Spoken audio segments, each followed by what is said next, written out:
मध्ये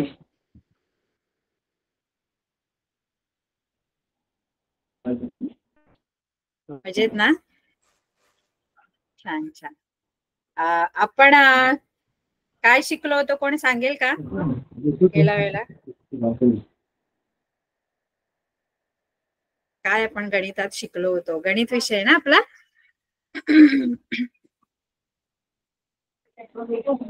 तुम्हाला मी काहीतरी अभ्यास पण दिला होता. बरं, काय शिकलो होतो ते तरी सांगाल का? कोणीतरी येऊन सांगा बरं, काय शिकलो होतो आपण?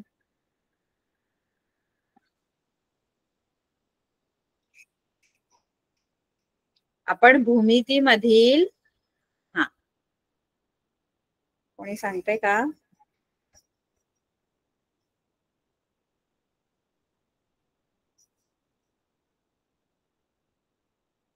बरं, आपण भाग 1 शिकत होतो की भाग 2 ते तरी सांगा. 1 की 2? तुम्ही असं पण खुणेने पण सांगू शकता मला. भाग 1 शिकत होतो की भाग 2? गणित भाग 1 की गणित भाग 2?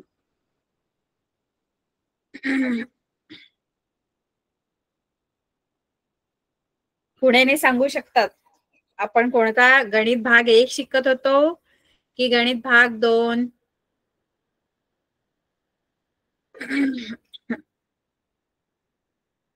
नाही आठवत?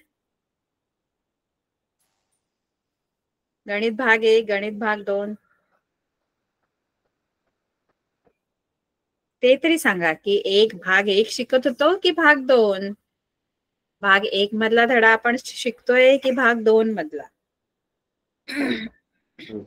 हॅलो हा बोला मॅडम, मी दाब आश्रम शाळेवरून बोलतोय, मराठी सर म्हणून. तर आम्ही इथं त्यांचा प्रॉब्लेम सेशन अटेंड नाही करता येतो विद्यार्थ्यांना. कशामुळे? Range problem. रेंज असल्यामुळे मुलांना सेशन करता येत, त्याच्यामुळे सांगू नाही शकत आहे काय उत्तर. बरं बरं, ठीक आहे.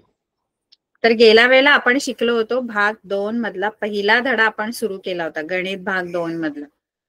भूमितीमधील काही मूलभूत संबोध, भूमितीतील मूलभूत संबोध असं आपल्या धड्याचं नाव आहे पहिल्या भाग 2 मध्ये. भूमितीमधील मूलभूत संबोध असं आपल्या धड्याचं नाव आहे. असं आपण, हा आपला धडा आहे भूमितीतील.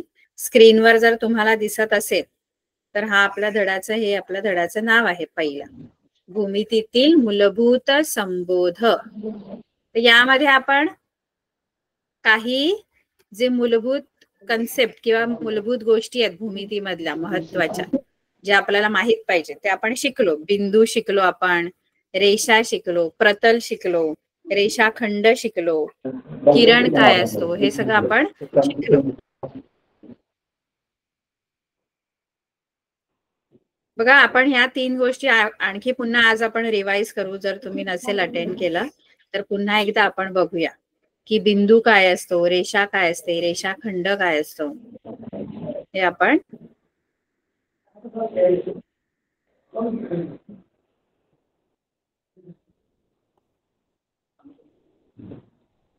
बघा. बिंदू जो असतो तो आपण एखादा असा बिंदू लिहिला की तो असं आपण डॉट काढला की त्याला आपण बिंदू असं म्हणतो.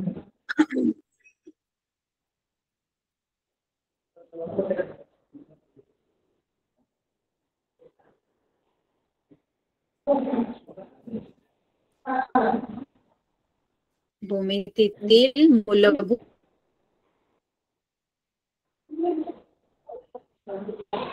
संबोध असं आपण, भूमिती म्हणजे जमीन आणि त्याचं मापन, भू म्हणजे जमीन, मिती म्हणजे त्याचं मापन. म्हणजे आपण थोडक्यात काय करायचंय, आपला आकार जो आहे, वेगवेगळे आकार जे आपण आहेत त्याचा अभ्यास आपल्याला भूमितीमध्ये आहे. मग आकार कोणते आहेत? त्या आकारामध्ये आपला रेषा येते, रेषाखंड येतो, त्यानंतर किरण आहे, कोन आहे, हे आपल्या भूमितीतल्या आकृती आहेत. कोन आहे, त्रिकोण आहे, चौकोन आहे, वर्तुळ आहे.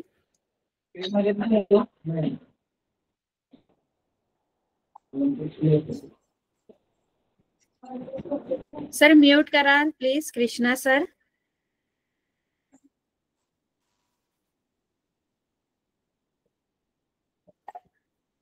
तर या आपण काही गोष्टी गेल्या वेळेला शिकलो होतो. रेषा काय असते, तर रेषा कशी असते आपण या सगळ्याचा अभ्यास भूमितीमध्ये करणार आहोत. रेषा, रेषाखंड, किरण, कोन, त्रिकोण, चौकोन, वर्तुळ अशा वेगवेगळ्या आकृत्या आहेत. आणखी पण घन आकृत्या सुद्धा आहेत, जसं इष्टिकाचिती आहे, वृत्तचिती आहे, कोन आहे, है ना.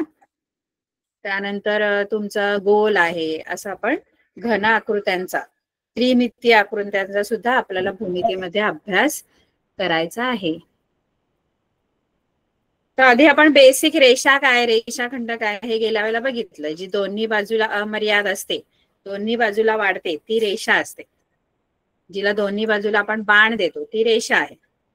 त्यानंतर किरण म्हणजे काय, तर किरण म्हणजे जो एका बाजूला वाढत जातो, त्याला एका बाजूलाच बाण असतो कोणत्या तरी,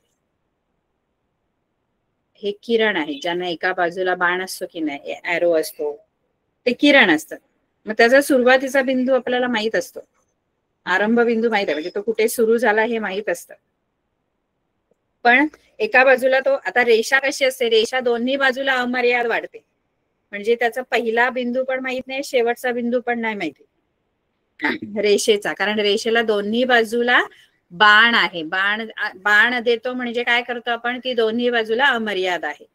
त्यामुळे तिचा पहिला, ती कुठून सुरू झाली हे पण नाही सांगता येत, आणि कुठे संपेल हे सुद्धा सांगता येत नाही. किरण जो असतो की नाही, किरण हा एका बाजूला बाण असतो, म्हणजे तो एका बाजूला अमर्याद वाढतो.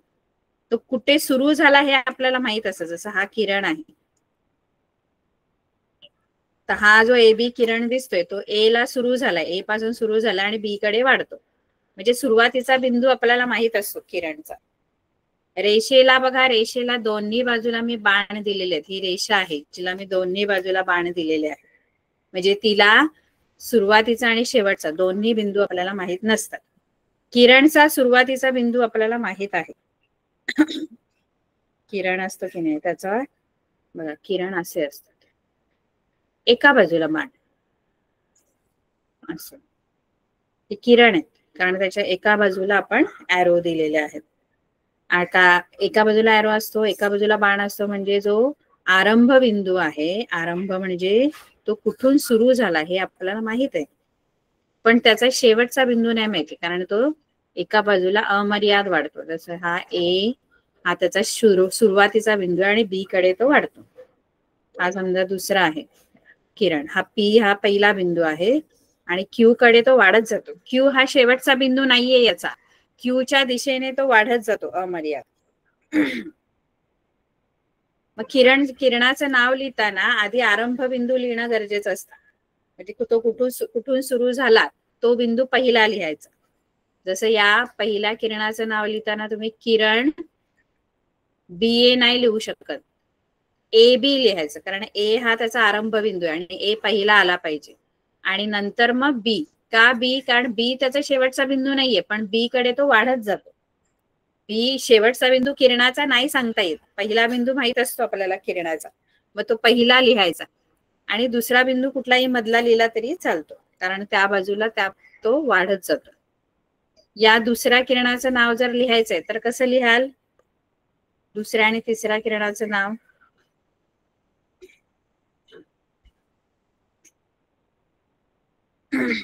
किरणाचा आरंभ बिंदू आधी लिहायचा आहे, म्हणजे तो कुठून सुरू झाला तो बिंदू आधी, आणि मग तो ज्या दिशेने वाढत जातो तो नंतर बिंदू.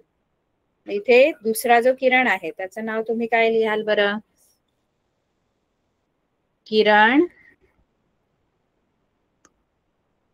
काय लिहाल,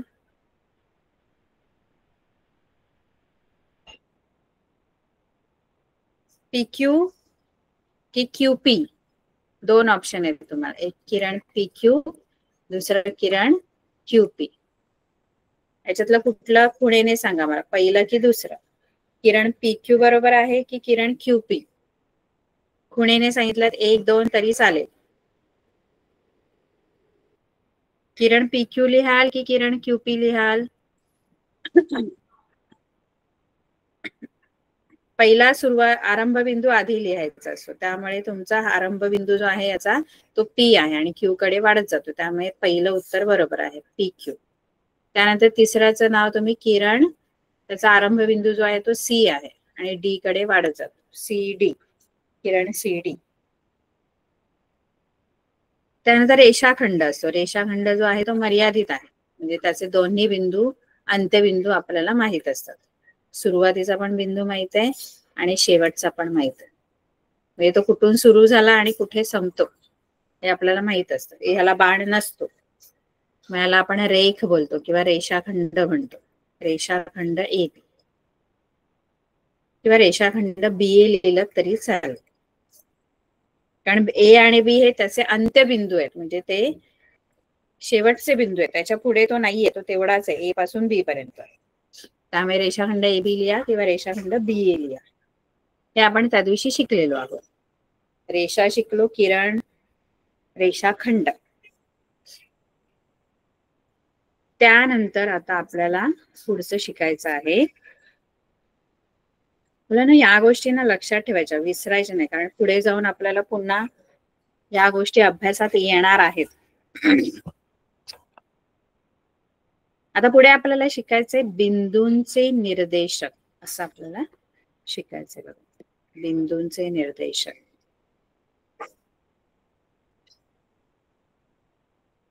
बिंदूंचे निर्देशक आणि अंतर असं आपल्याला पुढचा भाग आहे.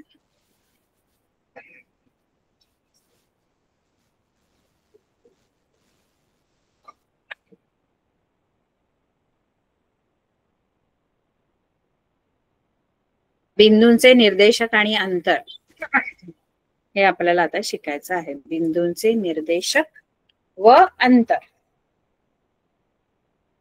बिंदूचे निर्देशक म्हणजे काय, तर बिंदूंनी निर्देश केलेली संख्या.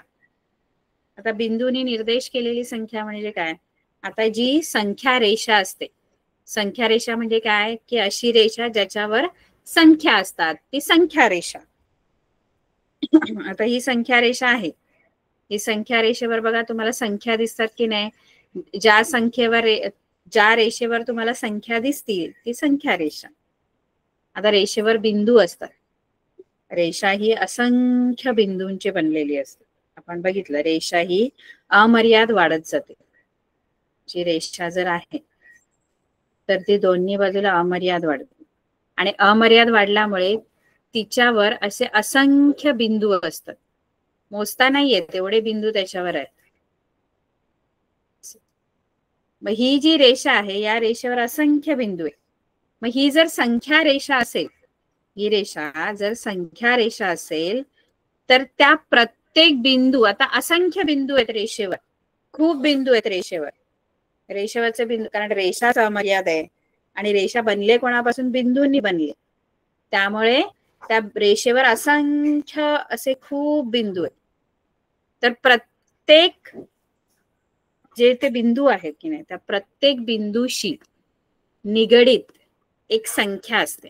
संख्या रेषेवर कोणता पण बिंदू तुम्ही घ्या या रेषेवर, त्याच्याशी निगडीत कोणती ना कोणती तरी संख्या असणार, काहीतरी असणार संख्या त्याच्याशी निगडीत, है ना. अशी काहीतरी प्रत्येक बिंदूशी निगडीत अशी काहीतरी संख्या असणार. मग ती कोणती असू शकते, ती परिमेय असू शकते, अपरिमेय असू शकते, पण कोणती ना कोणती तरी संख्या, प्रत्येक बिंदू तुम्हाला कोणती ना कोणती संख्या दर्शवणार संख्या रेषेवर. म्हणजे आता समजा बघा, हा सांगते, इथे समजा हा A बिंदू आहे, हा इथे B आहे, इथे C आहे, इथे हा D आहे, इथे P आहे, हा O आहे, हा Q आहे, हा R आहे. तर हे जे बिंदूंची मी नावं लिहिली आहेत तशी या पुस्तकात पण आहे बघा संख्या रेषा, त्याच्यावर पण आपल्याला प्रत्येक बिंदूशी निगडीत एक संख्या दिसते. जसं इथे दिसते बघा, ए या बिंदूशी निगडीत एक संख्या दिसते ऋण 5. बी या बिंदूशी निगडीत एक संख्या दिसते ऋण 3. सी या बिंदूशी निगडीत एक संख्या दिसते ऋण 2. ओ या बिंदूशी निगडीत संख्या दिसते 0. डी या बिंदूशी निगडीत संख्या दिसते 1. ई शी निगडीत संख्या दिसते 3. प्रत्येक बिंदू आहे ना, तो जी संख्या तुम्हाला दाखवतोय ना, तो त्या बिंदूचा निर्देशक असतो. प्रत्येक बिंदू जी संख्या दर्शवतोय आपल्याला संख्या रेषेवर, तो त्या बिंदूचा निर्देशक असतो. जसं मी तुम्हाला विचारलं की या आकृतीमध्ये ए बिंदूचा निर्देशक काय आहे, तर ए बिंदू बघायचं कोणती संख्या दर्शवतं. ए कोणती संख्या दर्शवतो? ए बिंदूशी निगडीत संख्या कोणती आहे, तर ए बिंदूशी निगडीत संख्या आहे ऋण 5. मग तुम्हाला विचारलं की ए चा निर्देशक काय आहे, तर ए चा निर्देशक लगेच सांगायचं ऋण 5. दिसतोय आपल्याला संख्या रेषेवर ए चा निर्देशक. प्रत्येक बिंदूशी निगडीत जी संख्या असते ना मुलांनो, ती त्याचा निर्देशक असते, त्या बिंदूचा निर्देशक. मी समजा तुम्हाला विचारलं या आकृतीमध्ये या रेषेवर डी बिंदूचा निर्देशक काय आहे असं समजा विचारलं, तर डी शी निगडीत संख्या बघायची, तो तिचा निर्देशक आहे. डी बिंदू कोणती संख्या दाखवते आपल्याला,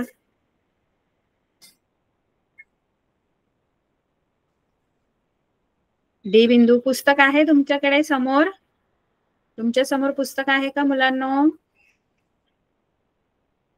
नाहीये? बरं, तर तुम्हाला जर स्क्रीनवर दिसत असेल तर डी या बिंदूशी निगडीत जी संख्या आहे ती 1 आहे. 1 म्हणजे डी चा निर्देशक 1 आहे. डी चा निर्देशक जर तुम्हाला विचारलं, बिंदू डी चा निर्देशक विचारलं, तर तो 1 आहे. बिंदू डी चा निर्देशक 1 आहे. त्यानंतर बिंदू ई चा निर्देशक विचारलं तर काय आहे, बिंदू ई चा निर्देशक, बिंदू ई शी निगडीत कोणती संख्या दिसते तो त्याचा निर्देशक. बिंदू ई चा निर्देशक काय आहे, ई शी निगडीत कोणती संख्या आहे, तर 3 आहे.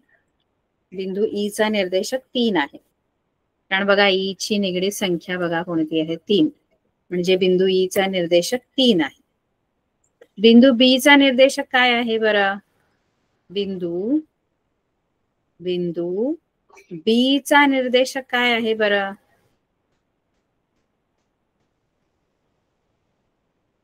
तर बी बघा, बी कोणती संख्या दाखवते, ऋण 3. म्हणजे बी चा निर्देशक ऋण 3 आहे. ओ चा निर्देशक काय आहे, बिंदू ओ चा निर्देशक 0 आहे.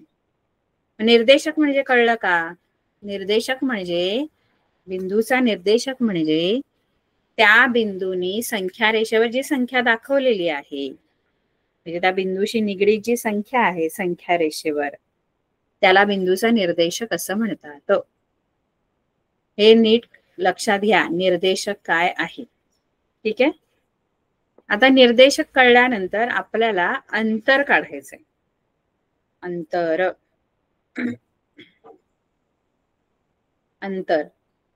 आता ही जी आकृती आहे ना, हे मी अंतर काढायचं. आता अंतर कशामधलं, तर या संख्या रेषेवर कोणतेही 2 बिंदू जे असतील त्याच्यातलं अंतर आपण 2 बिंदू मधलंच काढतो की नाही. म्हणजे यातले कोणतेही 2 बिंदू, म्हणजे समजा बिंदू ए आणि डी मधलं अंतर काढायचंय, तर ते कसं काढायचं, बिंदू ए आणि डी मधलं अंतर, किंवा ए आणि ई मधलं अंतर काढायचंय, बी ई मधलं अंतर काढायचंय, सी डी मधलं अंतर काढायचं. कोणत्याही 2 बिंदूंमधील अंतर जर आपल्याला शोधायचं आहे, ए बिंदू इथे आहे बघा, ए इथे आहे आणि हा ई आहे, तर ए आणि ई मधलं जर अंतर किती आहे, हे ए आणि ई बिंदूतलं हे अंतर जर शोधायचंय, तर ते कसं शोधायचं, तर ते शोधण्यासाठी आपण त्यांच्या निर्देशकांचा वापर करायचा आहे. निर्देशक जे आपण आता शिकलो, ज्या संख्या ते बिंदू दाखवतात त्याचा वापर करायचा. मग तो कसा करायचा ते मी तुम्हाला शिकवणार आहे. नीट लक्ष द्यायचं, कारण हे आपल्याला आलं पाहिजे.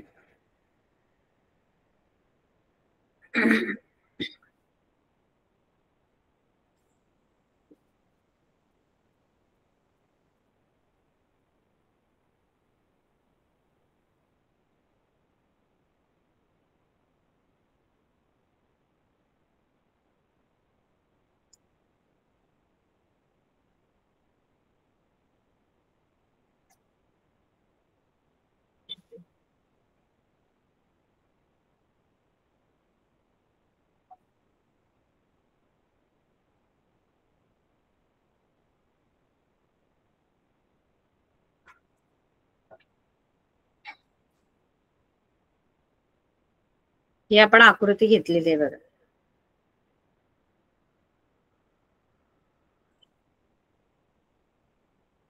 तर याच्यामध्ये मला समजा कोणत्याही दोन बिंदूंमधलं अंतर काढायचं आहे. समजा कुठली दोन बिंदूंमधलं अंतर, म्हणजे डी म्हणजे डिस्टन्स आहे. डिस्टन्स म्हणजे अंतर. डी चा अर्थ डिस्टन्स असतं, अंतर. मग कोणत्या दोन बिंदूंमधलं अंतर पाहिजे मला इथे? ए आणि ई मध्ये, किंवा कोणतेही दोन बिंदू. डिस्टन्स सी डी काढायचं असेल, डिस्टन्स बी ओ काढायचं असेल, डिस्टन्स ए डी काढायचे. कोणत्याही दोन बिंदूंमधलं अंतर मला जर शोधायचं आहे, बीई डिस्टन्स ओ ई, कुठल्याही दोन बिंदूंमधलं अंतर काढायचं आहे, तर ते कसं काढायचं हे आपल्याला शिकायचं. बिंदूंमधील अंतर, दोन बिंदूंमधील अंतर कसं काढायचं ते आपल्याला कळलं पाहिजे. अंतर काढायचं आहे तर त्याच्यासाठी आधी आपल्याला संख्या रेषेची ओळख पाहिजे. संख्या रेषा आपल्याला माहित पाहिजे, संख्यांमध्ये काय संबंध आहे. आता ही वरची जी संख्या रेषा आहे ती तर आहे आपल्याकडे. आपण संख्या रेषेची ओळख करून घेऊया. संख्या रेषा कशी असते आणि त्याच्यावर कशा कशा संख्या असतात. तर ही जी संख्या रेषा आहे, संख्या रेषा म्हणजे जी रेषा संख्या दाखवते ती. त्या संख्या रेषेवर मध्ये शून्य असतो. उजवीकडे सगळ्या धन संख्या असतात, धन धन, आणि डाव्या बाजूला सर्व ऋण संख्या असतात. ऋण 1, ऋण 2, ऋण 3, ऋण 4, ऋण 5, ऋण 6, ऋण 7. एवढ्याच संख्या नाही येत.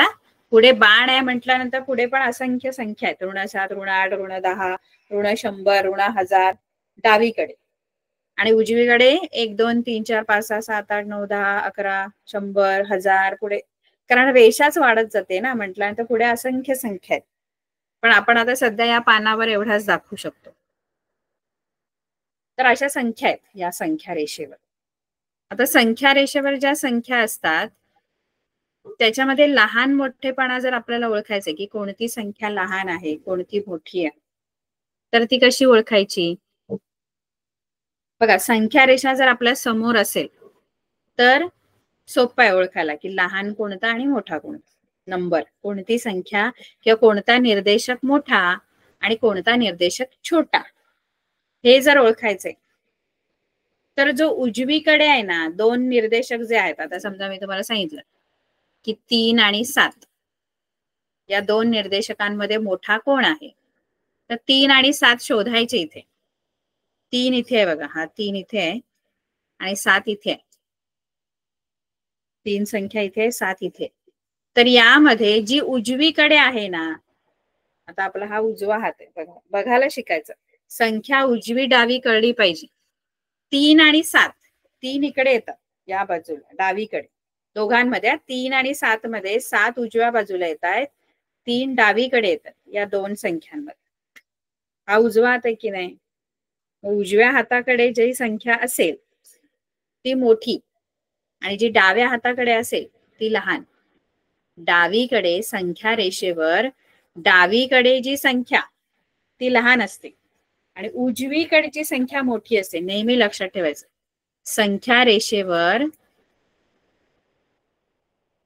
रेषेवर डावीकडील जी संख्या असते ना ती लहान असते डावीकडील, आणि उजवीकडील जी असते ना ती मोठी असते. डावीकडील लहान असते आणि उजवीकडील मोठी असते. मग उजवा 3 आणि 7 असं आपण हात धरायचा. आपल्याला इकडे जी दिसेल ना संख्या ती मोठी उजवीकडे, आणि या बाजूला दिसेल ना ती लहान. मग या दोघांमध्ये लहान कोण आहे मोठी कोण आहे? तर उजवीकडे 7 आहे बघा, ही उजव्या बाजूला आणि ही डावीकडे 3, म्हणून 7 मोठी आहे. असं आपण चिन्ह बघा, मोठ्याचं चिन्ह 7 कडे तोंड करायचं, कारण 7 मोठी आहे. अरे कळतंय की नाही मुलांना? थम्सअप तरी करा, तुम्ही काय शिकताय, काय कळतंय की नाही. मला कसं कळेल की तुम्हाला काय कळलंय की नाही कळलंय?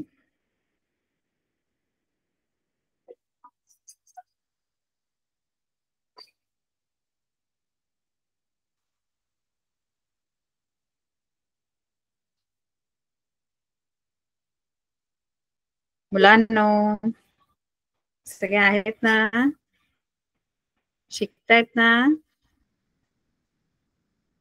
बर, आता जी उजवीकडील ती मोठी, जी डावीकडील ती लहान. मग 3 आणि 7 मध्ये उजवीकडे 7 आहेत, त्यामुळे 7 मोठे असणे आणि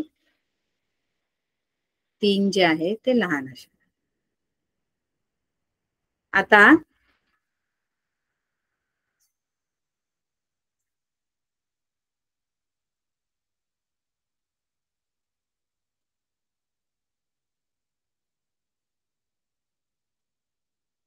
आता आपल्याला समजा सांगितलं की -1 आणि 5 याच्यामध्ये कोण मोठी आहे? -1 आणि 5. आता -1 कुठे आहे बघा, -1 मी शोधणार. हे बघा इथे -1, ही -1 आहे आणि दुसरी 5 इकडे. उजवीकडे कोणती संख्या आहे बघा? धनसंख्या या नेहमी उजवीकडे असतात, त्यामुळे, आणि ऋण संख्या नेहमी डावीकडे. मग एक धन आणि एक ऋण असेल ना, एक संख्या धन आहे आणि एक ऋण आहे, तर त्याच्यामध्ये नेहमी धनसंख्या मोठी असते, कारण धनची जागा उजवीकडे, ऋण संख्यांची जागा डावीकडे. त्यामुळे एक संख्या ऋण, तर ही ऋण आहे, -1 आणि 5 धन आहे. मग ऋण आणि धनामध्ये नेहमी धनसंख्याच मोठी असते, एवढं लक्षात ठेवायचं. 2 संख्या जर आपल्याला दिल्यात आणि त्याच्यामध्ये 2 पैकी एक धन आहे आणि एक ऋण आहे, तर ऋण संख्या नेहमी लहान असते, कारण ऋण संख्यांची जागा इकडे आहे, डावीकडे. त्यामुळे इथे मोठी कोण आहे? तर 5 आहे इथे मोठी, कारण ती धनसंख्या आहे, ती उजवीकडे येते बघा 5, आणि -1 जी आहे ती डावीकडे आहे. बरोबर?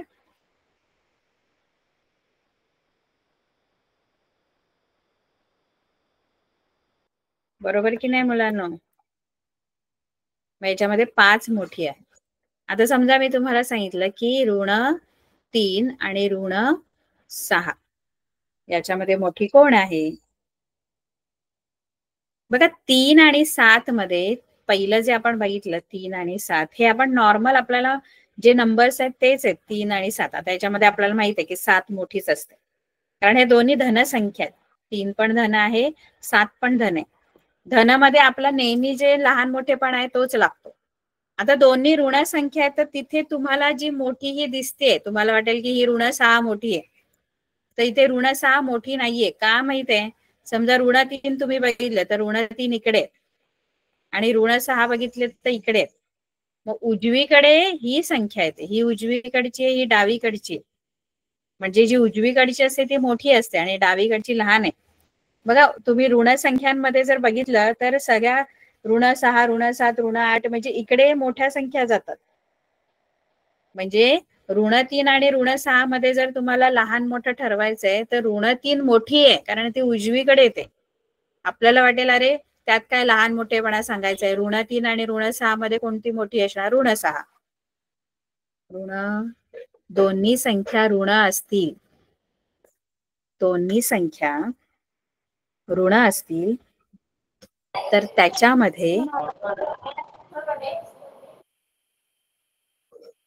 कोण बरं मोठं आहे ऋण 3 आणि ऋण 6 मध्ये? 3. ऋण 3. 3 नाही, 3 ही धनसंख्या आहे, ऋण 3 मोठी आहे. 3 कारण ती उजवीकडे येते बघा, उजव्या बाजूला. उजवी बाजू कळते, इकडची बाजू उजवी, इकडची डावी. म्हणजे उजव्या साईडला येईल ना ती मोठी असते. ऋण 3 आणि ऋण 6 मध्ये मोठी कोण आहे? तर ऋण 3 आहे. आता आपल्याला ना हे निर्देशक लहान मोठे कळले पाहिजे. जरी संख्या रेषा नाही दिली तरी पण आपल्याला लहान मोठेपणा कळला पाहिजे. कसा कळणार? सोपं आहे, आपण 8वी मध्ये शिकलेलो आहोत. लहान मोठेपणा जर आपल्याला ओळखायचा आहे, म्हणजे आता समजा मी तुम्हाला सांगितलं 21 आणि 32 याच्यामध्ये मोठं कोण आहे? तर दोन्ही पण संख्या धन आहेत की नाही? दोन्ही धन आहे, तर जी मोठी आहे ना तीच मोठी असते. दोन्ही समजा धनसंख्या आहेत, चिन्ह असतात ना संख्यांना, धन चिन्ह असतं, काही संख्यांना ऋण असतात. तर या दोन्ही संख्यांना चिन्ह नाही दिलेत मी, चिन्ह नाहीयेत याचा अर्थ दोन्ही पण धन संख्या आहेत. धनसंख्यांना आपण चिन्ह देत नाही. चिन्ह नाहीये म्हणजे नाहीये असं नाहीये, आहे त्याचं चिन्ह, फक्त आपण लिहत नाही. या दोघांचं पण चिन्ह धन आहे. या धनामध्ये मोठी कोण? दोन्ही संख्याचा धन आहे, तर जी मोठी दिसते ना तीच मोठी असते दोन्ही धन असल्यावर. कारण आधी जर तुम्ही संख्या रेषा जर बघितलं तर इकडे 1 2 3 4 5 6 7 8 9 10 आधी 21 येतील आणि मग त्याच्या पुढे 32 येतील.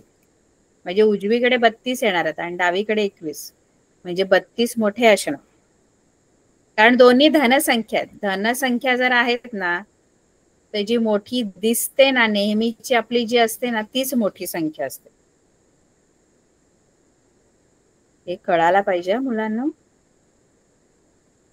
समजा मी सांगितलं तुम्हाला 3 आणि 9 याच्यातली मोठी कोण? तर दोन्ही धन आहेत, त्याच्यामुळे 9च मोठी असणार. ऑब्व्हियसली आपल्याला जी दिसते तीच मोठी असते, कारण दोन्ही धनसंख्या. 11 आणि 5 याच्यामध्ये मोठी कोण आहे? दोन्ही धन आहेत, 11 पण धन आहे, 5 पण धन आहे. म्हणजे मोठी आहे तीच मोठी आहे, म्हणजे 11 मोठी आहे. 11 कडे तोंड देणार. लहान मोठेपणा आपल्याला कळला पाहिजे. निर्देशकांमध्ये लहान कोण आणि मोठं कोण हे कळलं पाहिजे. संख्यांमध्ये 11 आणि 5 मध्ये 11च मोठे असणार. 100 आणि 110 मध्ये मोठे कोण? दोन्ही धन आहेत, म्हणजे मोठी आहे तीच मोठी आहे, म्हणजे 110 मोठे आहेत. आता हे झालं दोन्ही धन असल्यावर.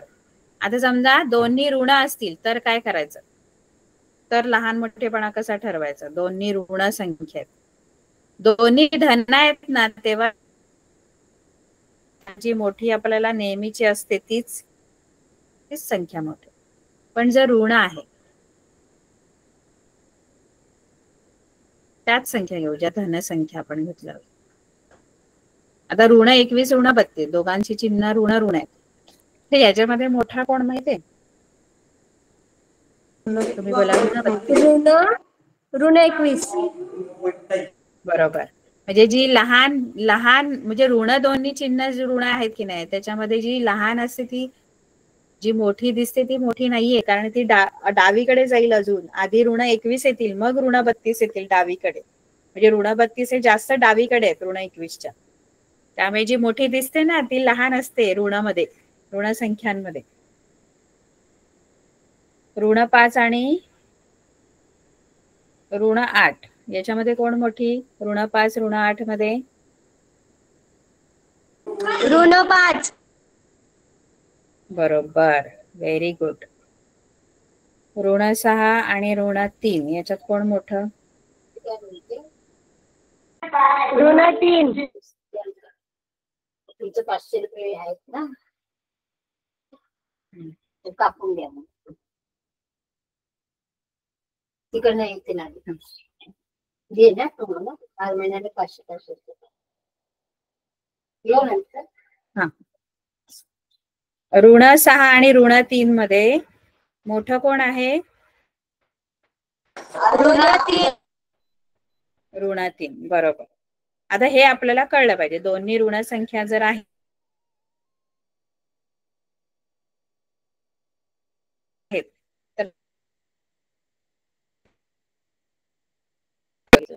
आता आपण एक धन आणि एक ऋण असेल तर काय करायचं?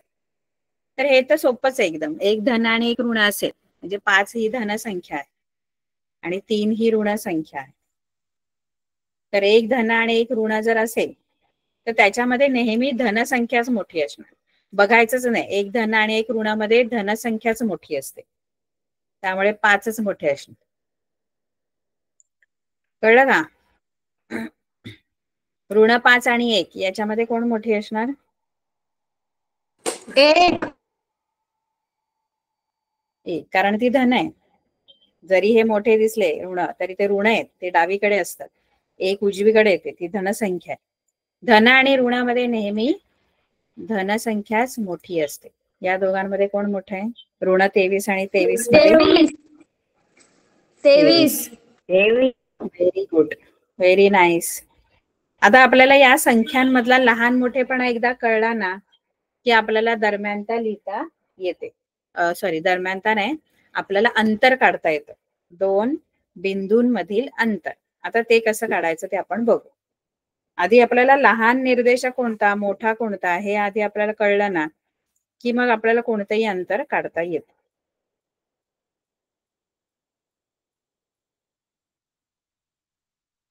बघा, ही आपली आकृती होती.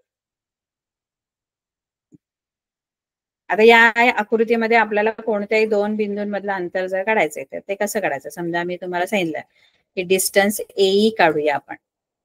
डिस्टन्स डी म्हणजे डिस्टन्स, एई म्हणजे बिंदू ए आणि बिंदू ई मधलं अंतर. तर बिंदू ए आणि बिंदू ई मधलं अंतर काढण्यासाठी आधी दोघांचे निर्देशक लिहून घ्यायचे. मग दोघांचे निर्देशक लिहायचे. बिंदू ए चा निर्देशक काय आहे? बिंदू ए चा निर्देशक ऋण 5 आहे, बिंदू ए चा. आणि बिंदू ई चा निर्देशक काय आहे? 3. बिंदू ई चा निर्देशक 3 आहे. आता दोघांचे निर्देशक लिहून झाले की आपण त्यांच्यातलं अंतर काढायचं. अंतर काढण्यासाठी काय करतो माहितीये का?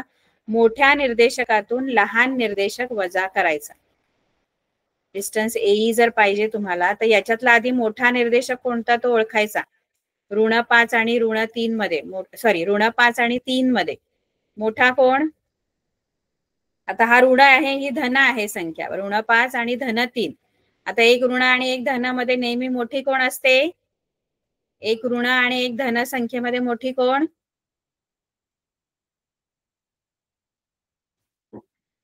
ऋण 5 आणि 3 मध्ये धनसंख्या ही नेहमी मोठी असते.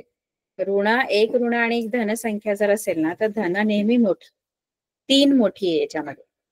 जरी तुम्हाला इथे ऋण 5 दिसले तरी ऋण 5 डावीकडे आहेत बघा ना, हे आणि ही संख्या.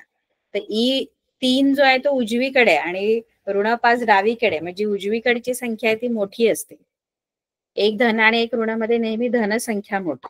मग मी काय करणार? मोठ्या निर्देशकातून, आता मोठा निर्देशक 3 आहे, त्या 3 मधून लहान निर्देशक म्हणजे ऋण 5 हे वजा करायचं. 3 मधून मोठ्या निर्देशकातून, मोठा निर्देशक 3 आहे, लहान निर्देशक ऋण 5 आहे, 3 मधून ऋण 5 वजा करायचे. मोठ्या निर्देशकातून लहान निर्देशक वजा करायचा. 3 मधून ऋण 5 वजा करायचे. मग इथे काय करायचं? मध्ये वजा वजा मिळून हे दोन ऋण ऋण चिन्ह एका मागोमाग एक आलेले आहेत, त्यांचं मिळून बनतं धनचिन्ह. ऋण ऋण धन होतं. ऋण ऋण एकत्र आले की नाही की त्याचं चिन्ह धन बनतं. त्यामुळे हे दोन ऋण लागोपाठ आल्यामुळे त्याचं धन करायचं. आणि 5, 3 अधिक 5. आता 3 अधिक 5 आपल्याला माहित आहे किती उत्तर येतं. 3 अधिक 5 येतं 8. म्हणजे ए आणि ई मधलं जर अंतर तुम्हाला लिहायचंय तर ते 8 आहे. हे लिहून घ्या बघू. तुम्हाला जर कळायला पाहिजे असेल तर लिहून घ्यायचं. थांबा एक मिनिट.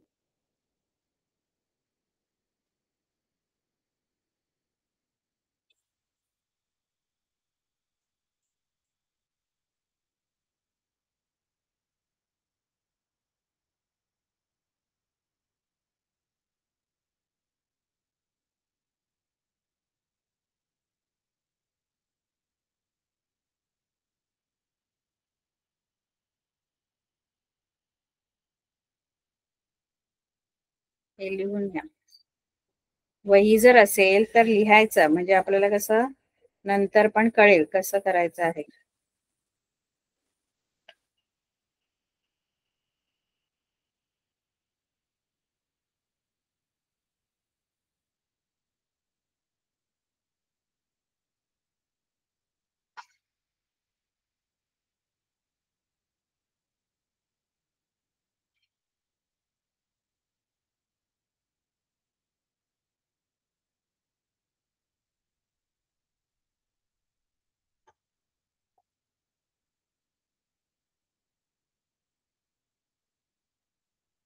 लिहिलं का सगळ्यांनी? हे अंतर कसं शोधायचं, तर मोठ्या निर्देशकातून लहान निर्देशक आपला वजा करायचा. आणखी आपण याच्यातली गणित घेणार आहोत, ते आपण पुढच्या लेक्चरला घेऊ. ठीक आहे, हे लिहून घ्यायचं. आणि हे अशी गणित तुम्हाला सोडवता येतील का, तर बघा याच्यामध्ये तुम्हाला डिस्टन्स बीई शोधून दाखवा मला. बी काढा, डिस्टन्स सी डी शोधा, है ना. हे अंतर तुम्हाला शोधता येतात का ते पहा. बी डी. मोठा निर्देशक कोणता आहे, दोघांचेही निर्देशक लिहायचे आणि त्यातला मोठा निर्देशक कोणता आहे तो बघायचा आणि मोठ्या निर्देशकातून लहान निर्देशक वजा करायचा. ठीक आहे, चला गुड बाय. आपला वेळ संपलेली आहे. Thank you ma'am. थँक्यू.